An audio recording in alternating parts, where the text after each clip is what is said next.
For those that don't know me, I'm Virginia Walton, and I'm an executive burnout coach, helping corporate women overcome the feelings of stress, exhaustion, and just plain overwhelmed to get back on track so they continue to thrive and succeed personally and professionally. Prior to starting my coaching practice, I spent 24 years in the banking and finance industry, where I worked my way from teller at a small community bank to senior vice president of a $27 billion bank. It was super easy and I didn't get tired. Not. Listen, I'd love to tell you it was easy and I never doubted myself or got tired or wanted to throw in the towel or thought I was the only one that couldn't cut it. But I'd be lying. But I got past it and I've learned a lot along the way. And so now I want to help other women have even greater success and do it a little smarter and a little easier than I did. So that's why I'm here. So today we're going to talk about 3 simple ways to keep yourself a priority. And the reason I thought this was a relevant topic now is things are moving back to normal, right? Can't believe it's been 2 years, but we're going back to the office. You know, kids' activities are in full force. Spring sports are starting. Commitments, theaters are reopening. We're back to, we've got something every night on our calendar, or we have 2 things at one time. How are we supposed to get everywhere, right? And you're probably feeling the same. And so, as I thought about it, March of 2020, we all thought we would just be home for a few weeks, right? And there was a little bit of excitement around it, a little joy. I mean, yeah, we didn't know what was going on or what we would be walking into, but, colleagues were saying, great, I'm going to repurpose my commute time to get to the gym or go for a walk or something else that I just don't have time for because I'm in the car or I'm on a train. So there was a little bit of excitement. There were some exercise challenges and weight loss challenges getting tossed out as the potential of having to go remote for a few weeks came out, right? And then when we kind of went into lockdown, well, we got creative, right? Bicycle sales were on the rise. You couldn't find a bike. You couldn't get a puzzle. People were outside. They were hiking, family dinners, family games. So there was some good things, right? And I'm not proposing we go back to that. But as we go back to normal, let's not forget that, right? Let's not lose everything. I think we've already started to see that shift, right? It was great. Yesterday we had 60-degree weather here in New Jersey, and last week we had 2 days of snow. Of course, I went for a walk. Everybody was outside. There were baby carriages and kids playing and dogs being walked. And what I thought would be a simple task turned into a couple hours because I kept running into people. So it was great. But as we're going back to the office and we're going back to our full busy schedules, especially too, I love looking at LinkedIn profiles and seeing people have started new jobs, right? The Great Resignation gave people opportunity to pursue things they were passionate about or change organizations. All wonderful.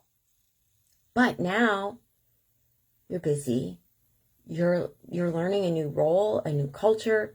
Maybe even your boss is new in their role. And so you're really trying to make sure that not only that you look good and you do a great job, but that your boss looks great, right? Because they're in that same boat. So you're trying to make the whole team look good. And guess what? Those really exciting things can be exhausting, right? Especially now you add in the factor that spring sports. So maybe you got to get shut down or out of the office if you're back in on time because you got to get the kids to their activity. Or maybe you're the parent coaching the team or leading the troop or practice or whatever the activity is, right? There's other parents expecting you there because you've made a commitment. So you're like, you know what, I'll finish this when we get home and after dinner. And you do. And then you look at your watch, I'm like, holy crap, it's late. I wanted to be in bed an hour ago. Now I'm just shutting down my computer. So the cycle starts. The next morning, maybe you snooze a couple times, so that quiet time you have in the morning before everybody gets up is gone. You're waking everybody up at the same time. You're all trying to rush and get out of the house. Thankfully, you don't have to maybe worry about, do the kids have their masks and stuff, but everybody's got to get out, right? Or maybe that you forego the morning walk or workout or yoga, whatever you do to kind of get your exercise in before you get into the craziness of your day. That's gone. The cycle continues.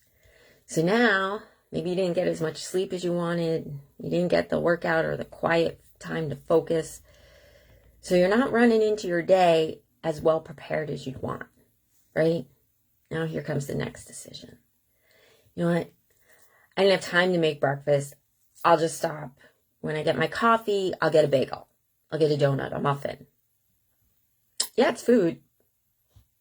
It's going to give you great rush, but that sugary side, you're going to crash. So then 3 o'clock comes. I am dragging my ass. Let me go get some coffee. Maybe somebody in the office is like, oh, hey, I'm doing a Starbucks run or a Dunkin' run. No bias. I drink tea, so I don't really care for either. Or you go hit the vending machine, or you look for the cookie, right? Because you're dragging, you need something. I got to get through the day. And the cycle continues, right? And here we are. And you're like, you know what? Tomorrow will be better. You know what? I'll get to bed on time tonight. I'll get up. I'll get in that exercise I plan. I'll have a good healthy breakfast. I'll start tomorrow better.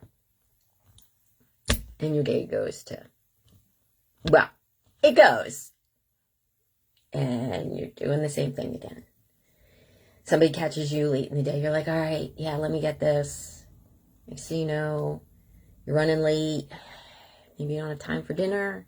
I'll grab a pizza on the way home, or I'll pick something, I'll call in takeout.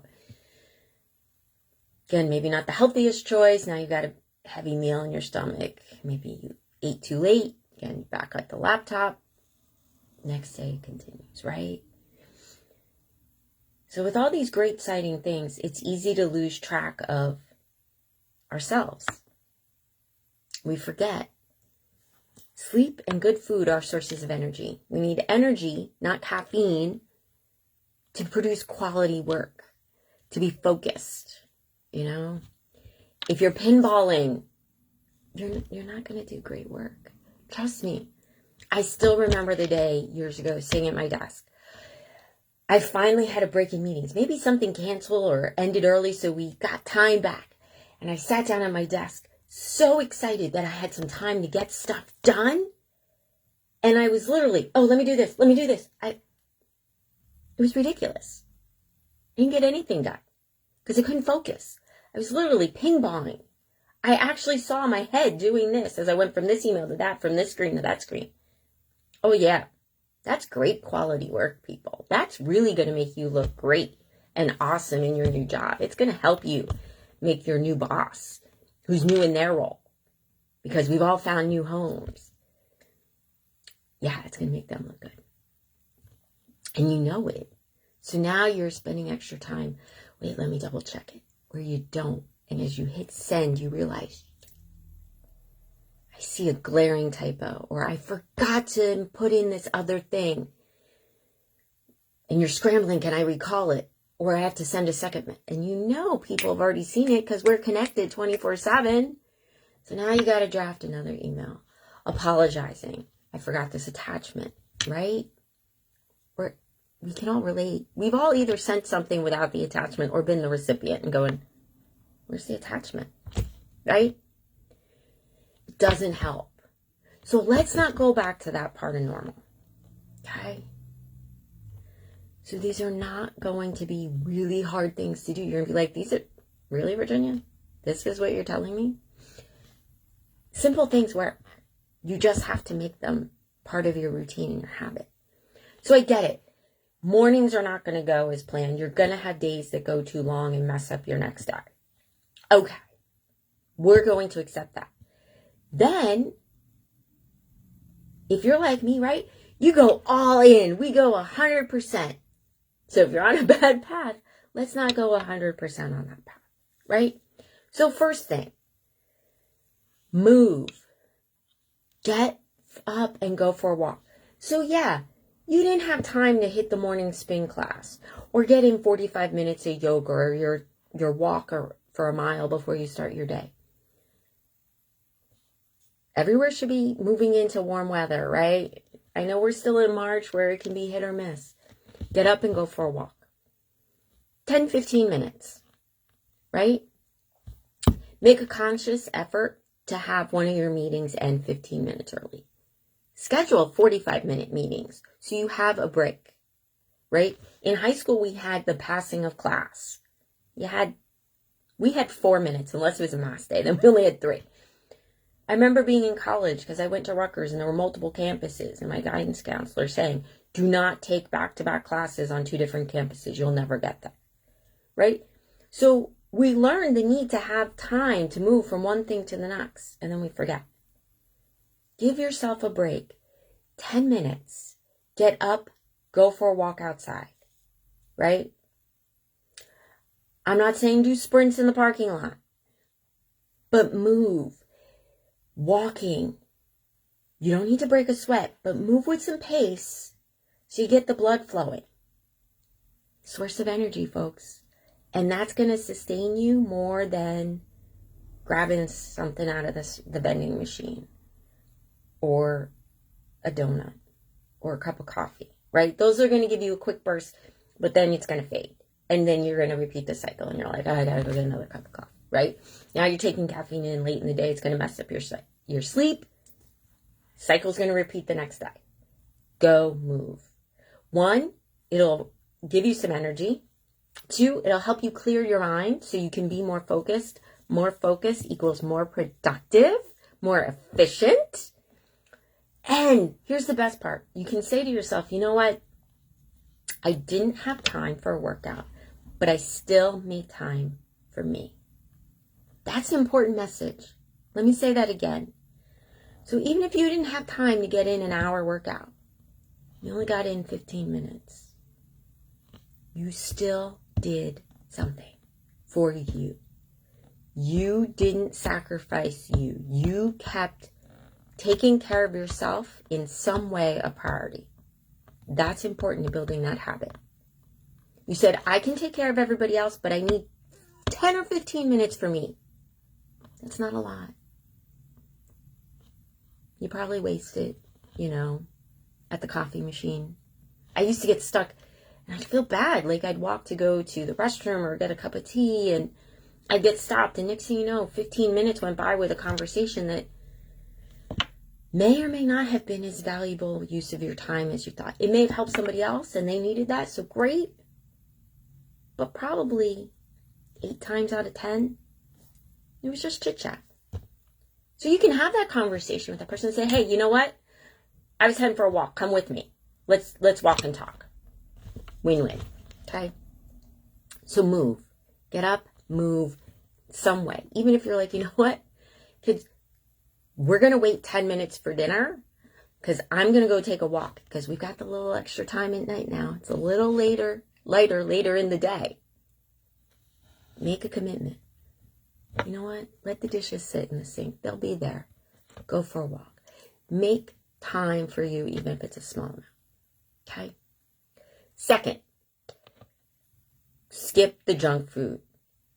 The problem is when we're tired, we go for easy. We go for sugar. We go for comfort. I get it.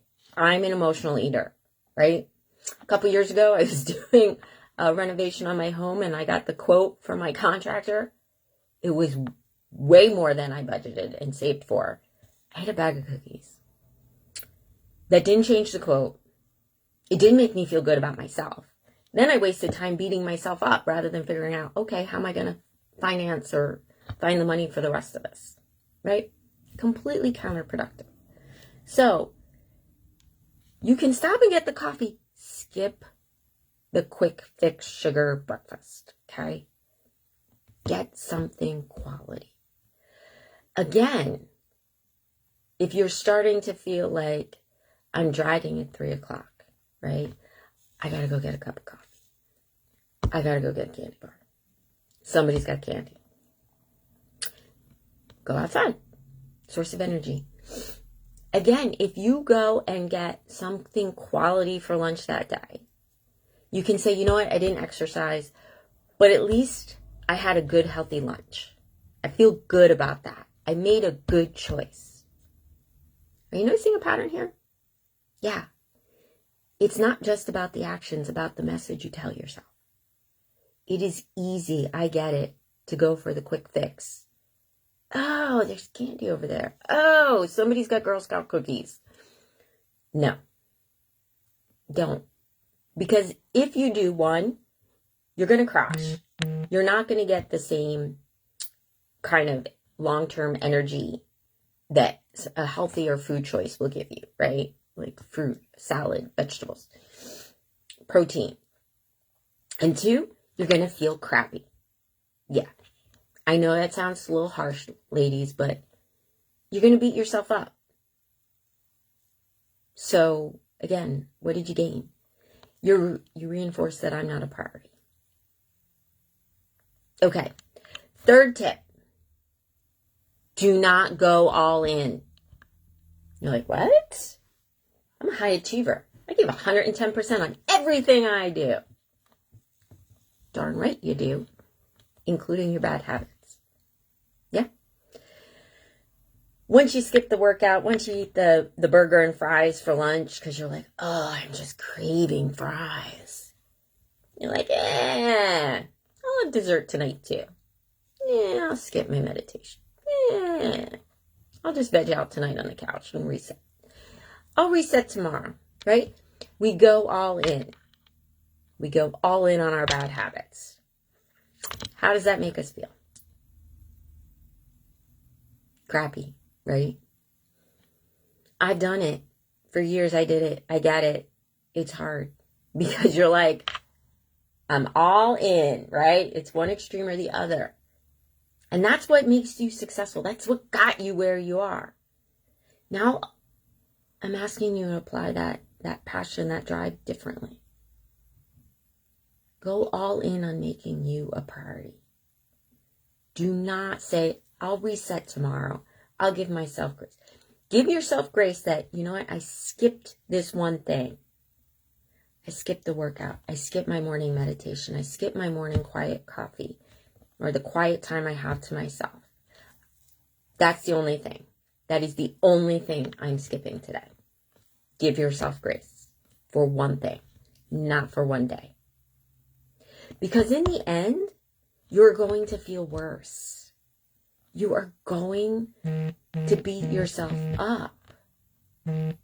So, they're not hard. They're simple things, right? You know what food you should eat. Okay? You know you need to move. You know the 3 o'clock caffeine rush is not the answer. Those days are going to happen, right? So if you went for the caffeine and say, you know what, I'm leaving on time. It's nice out. I'm going to get a walk in. That's non-negotiable. I'm going to, my morning started off crazy. I'm going to go get a healthy lunch. I'm going to take a break. I'm going to walk down to the Whole Foods and get a salad. So then I can say, listen, I did something good for me. I didn't completely sacrifice myself. I adapted. I adjusted, right? You do that in projects all the time. You reevaluate, reassess. Do it for yourself. It takes work, but you are worth the effort to make the habit.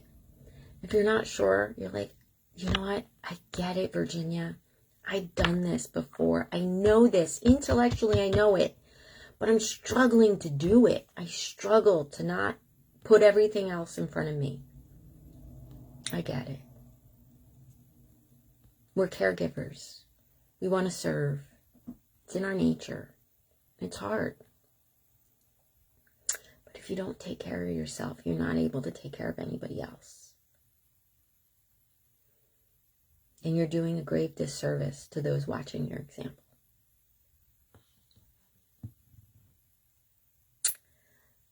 These are simple things, and you're worth making the habit. Trust me. I saw the strongest woman I knew not know how to take care of herself and make herself a priority, and it cost her dearly. But that's a story for another day. So if you are ready to try to make these simple habits, but you've been struggling, I'm here to help. Let's talk. Having somebody to hold you accountable is one of the greatest things. You know that, right? You're accountable to your superiors. They're accountable to their superiors. And so you don't miss those deadlines. Let's make you accountable to you for you. So reach out. Check out my website, virginiawalton.com. Drop me a message, a comment, send me an email, and I will help you. And with that, it's still March. It's Women's History Month. I want to help you make your history. I offered 5 women free executive coaching to help them make their mark on history. And I still have a few spots left if you're interested. So reach out. Again, virginiawalton.com. With that, be well.